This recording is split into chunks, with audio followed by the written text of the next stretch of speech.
ladies and gentlemen, and welcome back to yet another episode of the GC Informer. As always, we have some pretty interesting news stories, so let's get right into them. The novel Animal Farm by George Orwell is being made into a video game.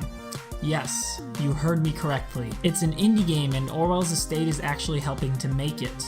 The game is going to take place in two parts. Part 1 will see players taking control of an actual animal as the farm kind of descends into its power struggle and communism and all that sort of stuff that the book is about. And Part 2 is more of a tycoon game where players actually end up managing the farm. It's particularly important for players to be able to identify with both the oppressors and the oppressed. This is a quote from one of the developers of RuneScape that is actually working on the game. Now, I can't pronounce his name because I'm really bad at names and I don't want to butcher it, so I'm going to put his name up on the screen and then read out the other developers that are working on this game. And there's a lot of devs who worked on some pretty big name games. There's George Baker, who worked on the Fable series, Kate Saxton from The Witcher 3, Jessica Curry, who worked on Everybody's Gone to the Rapture, and Andy Payne, who worked on Gambitious. Now, the Animal Farm game does not have a release date nor have any platforms been announced, but I think it's safe to assume this is going to be coming to Steam and probably Xbox One and PS4, maybe even next year. I doubt it's going to be coming this year. The game is still pretty early on into development,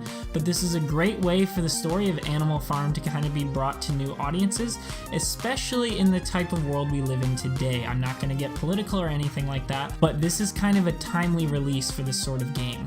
In lighter news, Pokemon Go is finally getting the trading that we should have gotten when the game freaking came out. If you remember the reveal trailer, I think back in 2015 it was, they showed trading like right away and player battling and all that stuff. Obviously there was no gameplay incorporated, but they did show a lot of that and that made us think that this would be in the original game, and of course we do. Those are core parts of Pokemon. Anyways, it was confirmed not by Niantic but by the Pokemon company themselves that trading and other things will be coming to the game very soon. Now this is interesting because this is really the first time that the Pokemon company has said something on the game regarding development. Usually we have Niantic talking about this kind of stuff, and that doesn't always seem to go as planned. You know, sometimes they say things and they just don't end up panning out, which I'm sure is never their intention, but it's nice to see that the company that owns the Pokemon IP is actually coming out and talking about this massive hit. Of course, as we all know, Pokemon Go still has a long way to go before it's what we want it to be or what we expected it to be or what I think Niantic and the Pokemon company want it to be.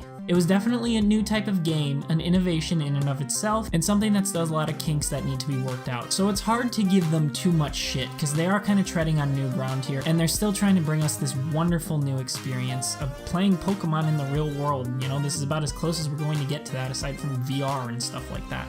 Google Glass, that sort of thing, you know? Anyways, this is exciting. Hopefully PvP and the addition of trading will bring more players back to Pokemon Go, including myself. I haven't played the game in a long time. Then again, I did move home, and I live in the middle of nowhere, so Pokemon Go isn't really a viable thing out here.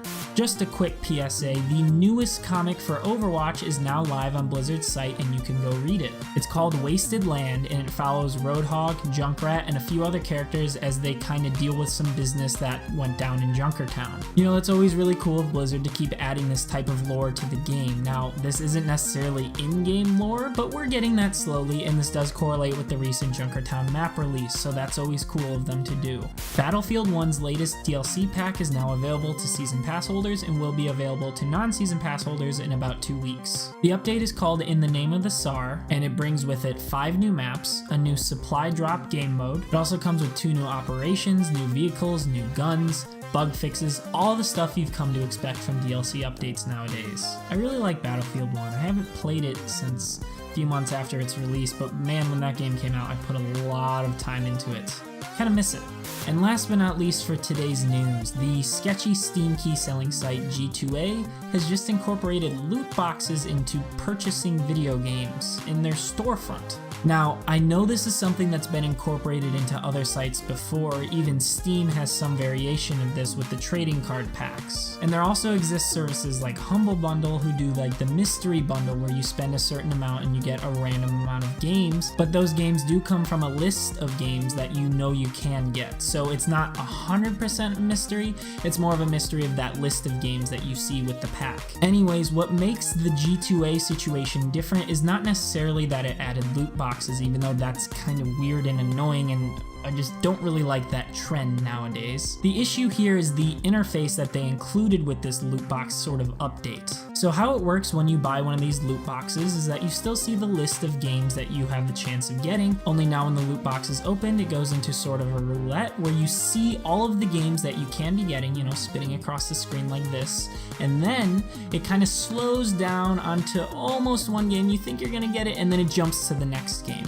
Now, that's not that bad in and of itself. However, this is something that can kind of contribute to gambling addiction, which is a very real issue. Not only that, but there are a lot of kids who like steal their parents' credit cards and buy these sorts of things. And you know, kids are pretty easily taken advantage of, and they are definitely susceptible to developing some type of gambling addiction from this type of visualization. It's almost as if they tried for the absolute worst way to implement these already annoying policies and just threw it up. At least with like the Steam cards and all that sort of stuff in the mystery bundle, you don't know what your chances were of getting the other game. This time it makes you think, oh my god, I was so close to getting PUBG, which is right next to whichever random shovelware game you got. Oh, if I roll it again, then I'll get it. That's how it'll work.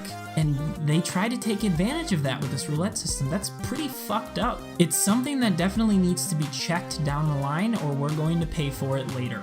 Anyways, folks, that's about it for today's episode of the GC Informer. As always, I hope you enjoyed, and don't forget to leave your thoughts down in the comments below. Love knowing what you guys have to say on these news topics. Thanks again for watching, hope you enjoyed as always, and don't forget to stay tuned to GameCast for all of your gaming needs.